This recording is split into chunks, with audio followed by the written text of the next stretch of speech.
కొట్టే కారం రంగు రుచి ఆచి కారం పొడి. అధికార కాంగ్రెస్ ను దెబ్బ కొట్టేందుకు బీఆర్ఎస్ ఆపరేషన్ రివర్స్ ఆకర్ష్ చేపట్టనున్నట్లు తెలుస్తోంది.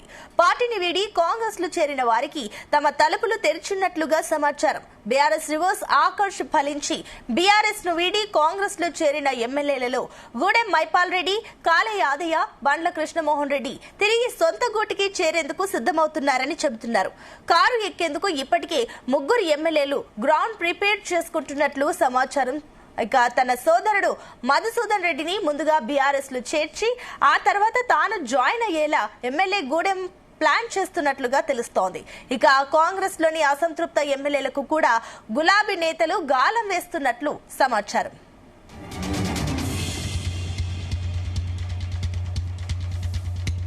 రైట్, ఇదే అంశానికి సంబంధించి మరిన్ని డీటెయిల్స్ మా chief news coordinator Radhakrishna live ద్వారా అందిస్తారు. Radhakrishna, over to you. Good evening Sunitha.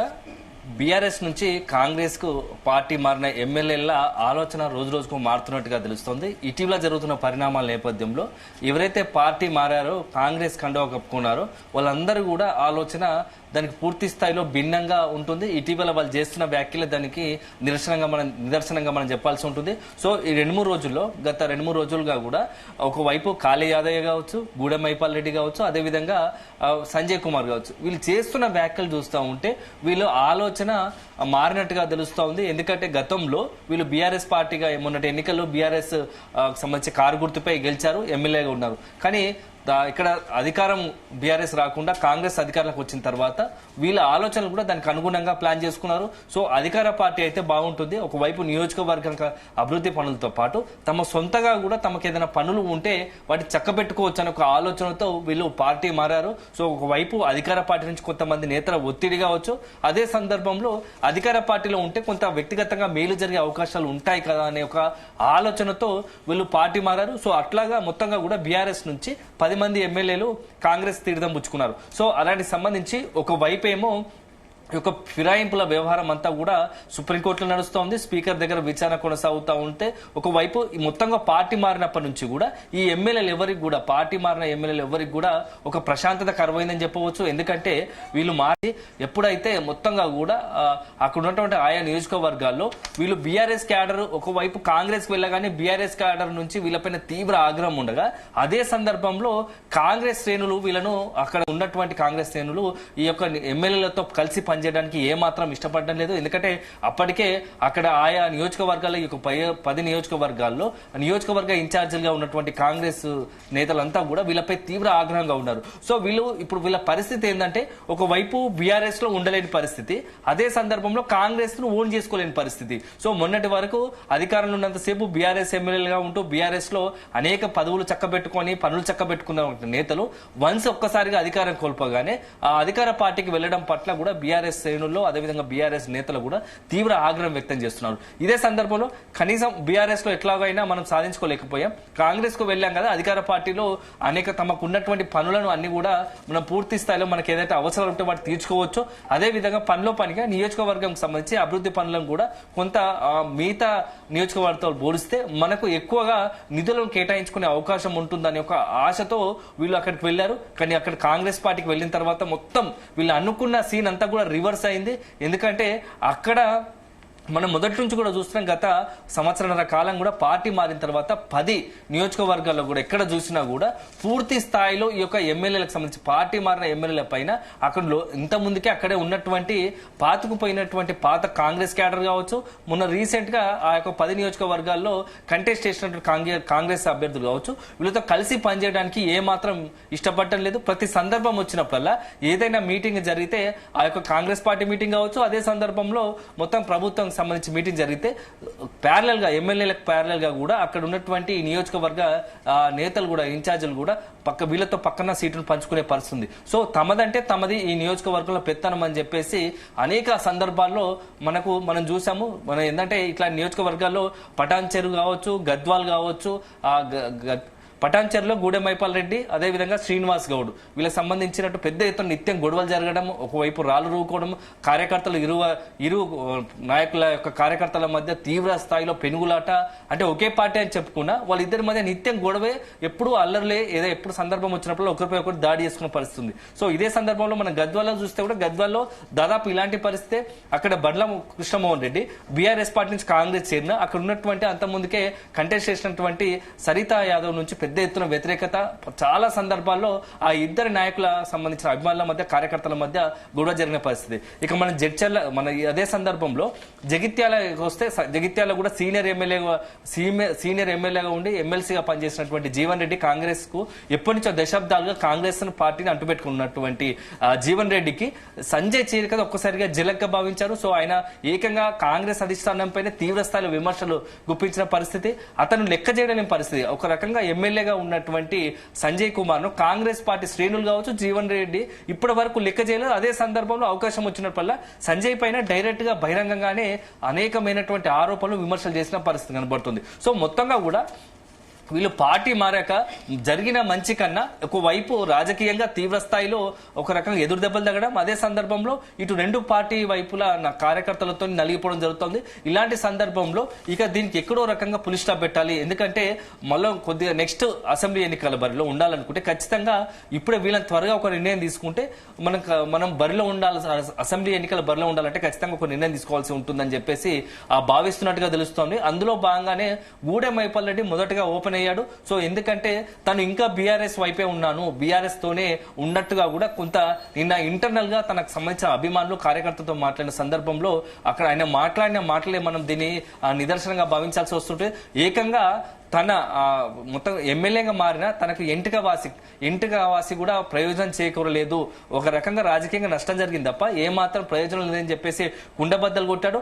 అంతేకాకుండా ఒక అడుగు ముందుకేసి నెక్స్ట్ జరగబోయే మున్సిపల్ ఎన్నికల్లో బీఆర్ఎస్ అభ్యర్థులను గెలిపించండి, మున్సిపల్ అభ్యర్థులు ఎవరైతే ఉంటారో రంగంలో దిగుతారో వాళ్ళని గెలిపించండి అని చెప్పేసి ఒక రకంగా బీఆర్ఎస్ పార్టీ అధిష్టానానికి తను తిరిగి బీఆర్ఎస్ పార్టీ తీర్థం పుచ్చుకోవడానికి సిద్ధంగా ఉన్నాను, తిరిగి రీఎంట్రీ ఇవ్వడానికి సిద్ధంగా ఉన్నాను, నాకు యాక్సెప్ట్ చేయండి అని చెప్పేసి నిన్న రిక్వెస్ట్ పెట్టుకున్నట్టు కనబడింది. ఇక మొత్తం గూడెం మైపాల్ రెడ్డి వ్యవహారం కూడా మొదటి నుంచి కూడా కొంత హరీష్ రావుకు సన్నిహితుడు అని చెప్పేసి కొంత ముద్ర ఉంది. అదే సందర్భంలో హరీష్ రావుకు అదే విధంగా గూడెం మైపాల్ రెడ్డి సోదరులకు సంబంధించి మంచి వ్యక్తిగతంగా కూడా మంచి సంబంధం ఉంది. అదే సందర్భంలో సన్నిహిత సంబంధాలు ఉన్న నేపథ్యంలో గూడెం మైపాల్ రెడ్డి తిరిగి బీఆర్ఎస్ లో చేరడం ఖాయంగా కూడా కనబడుతోంది. త్వరలోనే మున్సిపల్ ఎన్నికల ముందే మరొకసారి బీఆర్ఎస్ పార్టీకి సంబంధించి ఆ పార్టీలో చేర్చుకునే అవకాశం కనబడుతుంది. ఇక నెక్స్ట్ వచ్చేసి ఇటీవల కాలంలో మరొక ఎమ్మెల్యే కాళయాదే పరిస్థితి చూస్తున్నాం. చేవెళ్ల ఎమ్మెల్యే ఉన్నటువంటి కాళయాదే పరిస్థితి, అక్కడ ఉన్నటువంటి కాంగ్రెస్ తో ప్రతి నిత్యం గొడవలే. ఒక రకంగా ఆయన పైన పలు సందర్భాల్లో కాంగ్రెస్ కార్యకర్తలు తిరగబడిన పరిస్థితి ఉంది. అతను మేము కాంగ్రెస్ నేతగా కూడా గుర్తించలేని పరిస్థితి అని చెప్పేసి కాళీ యాదవ్ పైన అనేక సందర్భాల్లో ఇటీవల కాలంలో అక్కడ ఉన్నటువంటి కాంగ్రెస్ క్యాడర్ అతని పైన ఆగ్రహం వ్యక్తం చేస్తున్న పరిస్థితి. సో అక్కడ ఉన్నటువంటి భరత్ సంబంధించి ఇప్పటికే తను కాంగ్రెస్ కి సంబంధించి భవిష్యత్తులో నేనే రంగంలో ఉంటానని చెప్పేసి చెప్పడం, ఇవంతా చూస్తుంటే కాళీ యాదవ్ కూడా అక్కడ ఉన్నటువంటి రాజకీయ పరిస్థితులు అతనికి ఏమాత్రం రుచించడం లేదు. ఒక రకంగా చూసుకుంటే సో కాంగ్రెస్ పార్టీకి అనవసరంగా తొందరపడి చేరానా, అనవసరంగా ఇప్పటికైనా మనం తిరిగి బీఆర్ఎస్ పోతే ఎలా ఉంటుంది, ఎందుకంటే బీఆర్ఎస్ కు సంబంధించి కొంత అక్కడ పోటీ చేయడానికి గతంలో ఎవరు అంత సీనియర్ గా లేరు కాబట్టి కనీసం ఇప్పటికైనా తొందరపడి తిరిగి బీఆర్ఎస్ పార్టీకి జరిగిందేదో జరిగింది, మరొకసారి బీఆర్ఎస్ పార్టీకి పోతే ఎలా ఉంటుంది అనే ఒక ఆలోచనలో యాదయ్య ఉన్నట్టుగా తెలుస్తోంది. దానికి సంబంధించి ఎవరైతే గతంలో ఆ జిల్లా మంత్రులుగా పనిచేసిన వాళ్ళు లేకుంటే బీఆర్ఎస్ లో కీలకంగా అంటే హైదరాబాద్ రంగారెడ్డి జిల్లాకు సంబంధించి మాజీ మంత్రిగా పనిచేసి అత్యంత ప్రస్తుతం ఎమ్మెల్యేగా ఉన్నటువంటి ఒక కీలక నేతతో అతను సంప్రదింపులుగా చేస్తున్నట్టుగా తెలుస్తోంది. సో అన్ని అవకాశాలను బట్టి ఒకవేళ కనుక ఏదైతే సంప్రదింపులు ఫలిస్తే ఖచ్చితంగా కాళీ యాదవ్ కూడా మరొకసారి ఒక బీఆర్ఎస్ ఎంట్రీ ఇచ్చే అవకాశం ఉందని కూడా తెలుస్తోంది. ఇక సంజయ్ కుమార్ సంబంధించి చూస్తుంటాం. సంజయ్ కుమార్ కూడా దాదాపు అతని ఎప్పుడైతే కాంగ్రెస్ పార్టీలో చేరారో చేరినప్పటి నుంచి కూడా ప్రతి నిత్యము అతనికి జీవన్ రెడ్డి రూపంలో ఒక రకంగా నియోజకవర్గంలో ఒక రకంగా పెద్ద ఎత్తున ఎదురు దెబ్బలు తగలడం తలనొప్పిగా మారింది. ఈ నేపథ్యంలో ఎందుకు పార్టీ మారానా, నేను పార్టీ మారి కొంత తప్పు చేశానా అని చెప్పేసి తన సన్నిహిత కార్యకర్తల వద్ద పలు సందర్భాల్లో అన్నట్టు తెలుస్తా ఉంది. ఎందుకంటే కొన్ని పరిస్థితుల నేపథ్యంలో అధికారం పార్టీకి వైపు వెళ్లాల్సి వచ్చింది. సో కొంత ఒత్తిళ్ల కారణంగా చేయాల్సి వచ్చింది తప్ప నేను మనస్ఫూర్తిగా బీఆర్ఎస్ లోనే ఉండేవాడిని, నాకు బీఆర్ఎస్ అవకాశం ఇచ్చింది. కానీ కొన్ని పరిస్థితులు అలా క్రియేట్ అయ్యాయి. కానీ అది రోజు రోజుకు చూస్తూ ఉంటే ఇలాగా ఉంటే ఇంకా కాంగ్రెస్ పార్టీలో ఉంటే ఈ తలనొప్పులు ఇంకా ఎక్కువై ఒక రకంగా భవిష్యత్తులో రాజకీయంగా వ్యక్తిగతంగా తన రాజకీయ భవిష్యత్తుకే కొంత ఆందోళన పడే రాజకీయ భవిష్యత్తుకి కొంత ఇబ్బందికర పరిస్థితి తలెత్తే అవకాశం ఉంటుంది. కాబట్టి ఖచ్చితంగా తను కూడా మరొకసారి పార్టీ మారే ఆలోచన విషయంలో తన వ్యక్తుల వద్ద తన సన్నిహిత వ్యక్తుల వద్ద చర్చిస్తున్నట్టుగా తెలుస్తోంది. ఇక మిగతా మొత్తం 10 మంది ఎమ్మెల్యేల్లో ఇలా ఉంటే 2 ఎమ్మెల్యేలు కూడా 10 మంది ఎమ్మెల్యేలకు దాదాపు ఇలాంటి పరిస్థితి ఉంది. సో ఒక 2 ఎమ్మెల్యేలకైతే పార్టీ మారిన రోజునప్పటి నుంచి కూడా అనేక ఇష్యూస్ తెరపైకి వచ్చాయి. ఇప్పుడు అందులో అత్యంత కీలకమైన వ్యక్తులు 2 మాజీ మంత్రులు, అందులో 2 సీనియర్లు, ఒకరేమో స్టేషన్ కన్పూర్ సంబంధించి కడియం శ్రేయర్ కాగా మరొకరు ఖైరతాబాద్ ఎమ్మెల్యేగా ఉన్నటువంటి దానం నాగేందర్. వీళ్ళిద్దరికి కూడా ఇప్పుడు మొత్తం కూడా పార్టీ మారిన తర్వాత కూడా ఒక పెద్ద సంకటం మారింది. ఎందుకంటే ఒకవేళ గనక తాము తీసుకున్న నిర్ణయాలు గతంలో, ఎందుకంటే అధికార పార్టీకి వెళ్ళాం కానీ తమకు ఎప్పుడు ఉప ఎన్నిక వస్తుందో తమ నియోజకవర్గాల్లో అనేది చెప్పలేని పరిస్థితి. ఎందుకంటే ఒకవైపు స్పీకర్ దగ్గర విచారణ కొనసాగుతున్న నేపథ్యంలో పార్టీ మారినట్టు ఇప్పటికే సరైన ఆధారాలు బీఆర్ఎస్ స్పీకర్ కు సమర్పించిందని తెలుస్తోంది.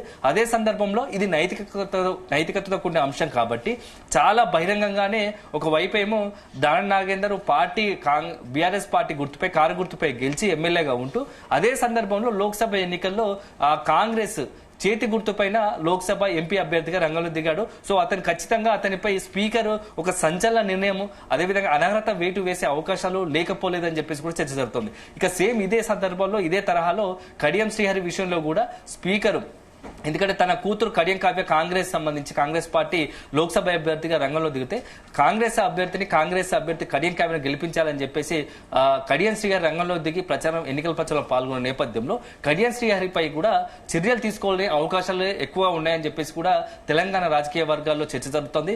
ఈ నేపథ్యంలో మొత్తం పార్టీ మారినా కూడా గతంలో ఎప్పుడు లేనట్టుగా గతంలో మనం చాలా సందర్భాల్లో చూసాము. బీఆర్ఎస్ అధికారంలో ఉండగా కాంగ్రెస్ పార్టీ ఎమ్మెల్యేలు బీఆర్ఎస్ లో చేరారు, కానీ ఎక్కడ ఇలాంటి పరిస్థితి రాలేదు. బీఆర్ఎస్ లో ఏకంగా కాంగ్రెస్ కావచ్చు, టీడీపీ కావచ్చు, గతంలో అనేక శాసనసభ పక్షాలు విలీనమయ్యాయి, కానీ ఇట్లాంటి పరిస్థితి అయితే ఎప్పుడు రాలేదు. సో పార్టీ మారిన వారు ప్రశాంతంగా వెళ్లారు, తమ పనులు చక్కదిద్దు పెట్టుకున్నారు. ఒక రకంగా తిరిగి అధికారంలో పార్టీకి సంబంధించి గతంలో ఉండగా నెక్స్ట్ బీఆర్ఎస్ నుంచి కంటెస్ట్ చేసిన పరిస్థితి కనబడుతుంది. అలాంటి వాళ్ళు చాలా మంది నేతలు ఉన్నారు, మంత్రులుగా చేసిన పరిస్థితి ఉంది. కానీ ఇప్పుడు మాత్రం కాంగ్రెస్ పార్టీలో చేరిన వారి పరిస్థితి గతంలో జరిగిన పరిణామాలకు పూర్తిగా భిన్నంగా ఉంది.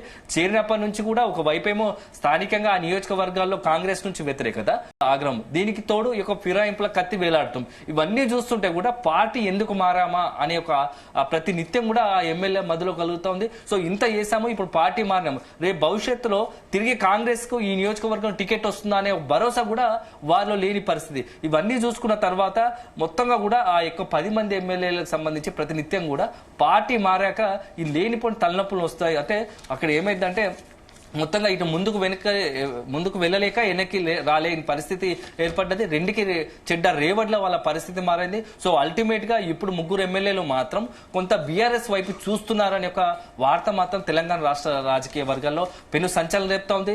నిజంగానే, ఎందుకంటే ఇప్పటికే స్పీకర్ కూడా విచారణ సందర్భంగా 7 ఎమ్మెల్యే క్లీన్ చిట్ ఇచ్చారు కాబట్టి, ఎలాగో మనం బీఆర్ఎస్ ఎమ్మెల్యేలుగా గుర్తించారు కాబట్టి మేము తొందరపాటు తీసుకున్న నిర్ణయానికి దాన్ని సవరించుకునే అవకాశం ఏమంటే తిరిగి మేము బీఆర్ఎస్ తోనే కొనసాగుతామని చెప్పేసి గనక ఈ ఎమ్మెల్యేలు అధిష్టానాన్ని సంప్రదిస్తే అప్పుడు బీఆర్ఎస్ అధిష్టానం ఎలా కూడా రెస్పాండ్ అవుతుందో, ఎలా స్పందిస్తుందో కూడా వేచి చూడాలి. ఎందుకంటే ఇటీవల మనం చూసాము ఈ యొక్క 10 మంది ఎమ్మెల్యేల పైన బీఆర్ఎస్ అధిష్టానం కావచ్చు, కేసీఆర్ కావచ్చు, హరీష్ రావు, కేటీఆర్ చాలా తీవ్ర ఆగ్రహంగా ఉన్న పరిస్థితి.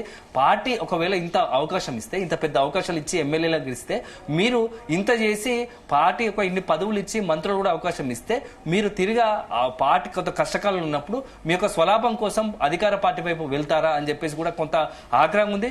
అనేక సందర్భాల్లో ఎర్రవల్లి ఫామ్ హౌస్ లో కేసీఆర్ తమ అక్కడ ఉన్నటువంటి నాయకులతో పార్టీకి సంబంధించినటువంటి నేతలతో మాట్లాడిన సందర్భం కూడా వెళ్లిన వారిని ఎట్టి పరిస్థితిలో తీసుకునేది లేదు, ఆ నియోజకవర్గంలో కొత్త వారిని నాయకులుగా మలుచుకుందామని చెప్పేసి కూడా పదే చాలా సందర్భాలు చెప్పిన పరిస్థితి. కాబట్టి నిజంగానే ఇప్పుడు వీళ్ళ అవకాశవాదం కోసం తిరిగి బీఆర్ఎస్ కు వస్తా అంటే నిజంగా బీఆర్ఎస్ అధిష్టానం కూడా వీళ్ళకు గ్రీన్ సిగ్నల్ ఇస్తుందా అనేది కూడా మనం వేచి చూడాల్సి ఉంటుంది. ఎందుకంటే అవకాశం కోసం కాంగ్రెస్ పార్టీ వెళ్లారు, సో అక్కడ పరిస్థితి కొంత సంకటంగా మారడంతో తిరిగి బీఆర్ఎస్ వైపు వద్దామని ఆలోచిస్తున్నారు. కాబట్టి ఇట్లా ఎవరికి వాళ్ళు తమ స్వలాభం కోసం పూటకోసారి పార్టీలు మారుతా అంటే నిజంగానే ఆ యొక్క ఏ పార్టీ అధిష్టానమైన కాంగ్రెస్ కావచ్చు బీఆర్ఎస్ కావచ్చు ఎంతవరకు యాక్సెప్ట్ చేస్తాయి. ఎందుకంటే ఈ నేతల రాజకీయ స్వలాభం కోసం కార్యకర్తలు కావచ్చు పార్టీని కావచ్చు తమకు ఇష్టానుసారంగా వాడుకోవడం ఎంతవరకు సమంజసం అనే ఒక ప్రశ్న కూడా తెరపైకి వస్తున్న నేపథ్యంలో నిజంగానే ఇప్పుడు ఈ యొక్క ముగ్గురు ఎమ్మెల్యేలకు సంబంధించి ఆపరేషన్ ఏదైతే మరొకసారి బీఆర్ఎస్ ఆపరేషన్ ఆకర్ష్ చేస్తా ఉంటుందో సో ఇది ఎంతవరకు సాధ్యపడుతుంది, నిజంగానే వీళ్ళు వస్తా అంటే అధిష్టానం ఒప్పుకుంటుందా, లేదంటే సెకండ్ క్యాడర్ కాంగ్రెస్ వీళ్ళు కాదనుకొని కాంగ్రెస్ సంబంధించి, ఎందుకంటే ఇటీవల చూస్తాం ఆదిలాబాద్ కి సంబంధించి ఒక మాజీ జడ్పీ చైర్మన్ కూడా బీఆర్ఎస్ పార్టీలో చేరుతున్న పరిస్థితి కనబడుతుంది. ఆదిలాబాద్ లాంటి పెద్ద జిల్లాకు సంబంధించి అట్లాంటి కాంగ్రెస్ నేతలను బీఆర్ఎస్ కి ఆకర్షిస్తే అది ఆటోమేటిక్ గా బీఆర్ఎస్ లో కొంత నూతన ఉత్సాహాన్ని నింపినట్టు అవుతుంది తప్ప ఇలాంటి నేతలు పార్టీని అసలు సమయంలో ఒక రకంగా కష్టకాలంలో ఉంటే నమ్మించి మోసం చేసి వెళ్లి తిరిగి వస్తానంటే ఎట్టి పరిస్థితుల్లో వాళ్ళని తీసుకోవద్దు అని చెప్పేసి కూడా బీఆర్ఎస్ కార్యకర్తల నుంచి బీఆర్ఎస్ నేతల నుంచి కూడా కొంత అధిష్టానంపై ఒత్తిడి వస్తుంది. సో అల్టిమేట్ గా ఇవన్నీ చూసుకున్న నేపథ్యంలో బీఆర్ఎస్ అధిష్టానం కూడా ఇప్పుడు ఒక పరీక్ష కాలం, ఎందుకంటే వెళ్ళగానే మళ్ళీ తిరిగి వస్తానంటే ఎలా యాక్సెప్ట్ చేస్తారు, ఇది ఎంతవరకు కరెక్ట్ అనేది కూడా రేపు వీళ్ళని చూసి మరికొంతమంది కూడా పార్టీ మారి తమ అవసరాలు తిరిగి రీఎంట్రీ ఇస్తా అంటే ఎలా ఉంటుంది, వాళ్ళని కూడా కొనసాగిస్తారా, ఇవాళ రీఎంట్రీకి అనుమతిస్తారా అనేది కూడా కొంత సందేహాలు లేవనెత్తున్నాయి. సో అల్టిమేట్ గా తెలంగాణ రాష్ట్ర రాజకీయాలలో ఈ యొక్క ఫిరాయింపుల వ్యవహారం మాత్రం అనేక రాజకీయాల్లో సంచలనం అవుతుంది. ఒకవైపు ఇప్పటికే సుప్రీంకోర్టులో దీనికి సంబంధించి విచారణ కొనసాగుతా ఉంది, ఒకవైపు బీఆర్ఎస్ అదేవిధంగా బీజేపీకి సంబంధించి ఏలేటి మహేశ్వర్ రెడ్డి కూడా ఈ యొక్క మొత్తం ఫిరాయింపు వ్యవహారం కేసులో సుప్రీంకోర్టులో ఇప్పటికే ఉంది, దాంట్లో ఇంప్లీడ్ అయ్యారు. సో ఫిబ్రవరి 6వ తేదీన ఈ యొక్క మొత్తం ఫిరాయింపు ఎమ్మెల్యేలకు సంబంధించి విచారణ వస్తుంది. దానికి తోడు 2 వారాల లోపే ఈ ఎమ్మెల్యే వ్యవహారంలో ఏదైనా ఒకటి తేల్చాల్సిందే కూడా సుప్రీంకోర్టు ఇప్పటికే స్పీకర్కి ఆదేశాలు ఇచ్చింది, నోటీసులు ఇచ్చింది. మొత్తం వ్యవహారం మాత్రం చాలా రాజకీయంగా ఒక రక్తి కడతా ఉంది. సో ఫైనల్ గా మొత్తం ఫిబ్రవరి చివరి కల్లా ఈ ఫిరాయింపు ఎమ్మెల్యే వ్యవహారంలో ఒక స్పష్టత వచ్చేది. వాళ్ళు నిజంగానే ఏ పార్టీ వారు, ఎవరికి అనర్హత వేటుపడే అవకాశం ఉంది, నిజంగానే వారు బీఆర్ఎస్ లోనే కొనసాగుతారా, కాంగ్రెస్ కాదా, ఇవన్నీ కూడా అంశాలకు మొత్తం కూడా స్పష్టత అవ్వాలంటే ఫిబ్రవరి చివరి కల్లా మనం వెయిట్ చేయాల్సి ఉంటుందని చెప్పవచ్చు. Anusha, right, thank you Radhakrishna.